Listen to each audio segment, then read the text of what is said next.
Sir एक छोटा सा सवाल है। हाँ। और इतना शाम को यहाँ पे आप एक पोखरी पे आप लोग आए हैं मैं फोर्स के साथ, क्या मामला है सर? मामला ये है कि अभी हम जिला मुख्यालय से मीटिंग से लौट रहे थे जी। तो सीओ साहब ने एक सूचना दी जी। सभासद के जरिए कि यहाँ पर पोखरी है जो सार्वजनिक उपयोग की जमीन है, 132 की लैंड है जिस पर कब्जा करने का अधिकार किसी को नहीं है। यहाँ के चेयरमैन तथा कथित चेयरमैन यानी चेयरमैन नहीं है, चेयरमैन पति मल है समथिंग, और उन्होंने स्वयं फोन पर स्वीकार किया है कि हमने खनन किया है और बिना परमिशन के। मैंने पूछा भी कि क्या आपने कहीं से परमिशन लिया?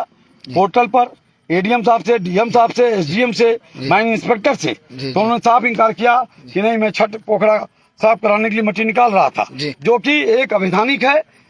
ये कानून की नजर में विधि विरुद्ध है और माननीय उच्चतम न्यायालय नई दिल्ली ने हिंचलाल बनाम कमला तिवारी में स्पष्ट आदेश दिया है कि 132 की लैंड, सार्वजनिक प्रयोग की लैंड का दुरुपयोग करने की इजाजत चाहे कितना भी बड़ा भूमाफिया क्या ना हो, शक्तिशाली क्यों ना हो, नहीं दी जा सकती। सर ऐसा कहा जाता है चेयरमैन साहब को लेकर के, जो प्रतिनिधि हैं उनको लेकर ऐसा कहा जाता है कि गोरखपुर में भी इनके ऊपर कई ऐसे मुकदमे सुनने को आया है सूत्रों के माध्यम से। तो क्या आपको डर नहीं लगता है कि इतने रात को आप जो है फोर्स के साथ जाकर के आप इस तरह का इतना बड़ा कदम उठा रहे हैं? सर मैं प्रशासन का प्रतिनिधि, फर्स्ट क्लास मजिस्ट्रेट हूँ। मैं माननीय मुख्यमंत्री जी के निर्देशों का 100% और जिला मजिस्ट्रेट के आदेशों का 100% पालन, प्रभारी मंत्री जी का पालन करने के लिए मधुबन में आया हूं। और डर किस बात का, जब हमारे साथ पुलिस प्रशासन है, डर तो उनको गुंडा बदमाश भूमाफिया को लगना चाहिए। मधुबन छोड़ देना चाहिए, गोरखपुर भाग जाना चाहिए। अगर ये क्रिमिनल हैं तो इनकी निजी जीवन है, पुलिस इनसे निपटेगी।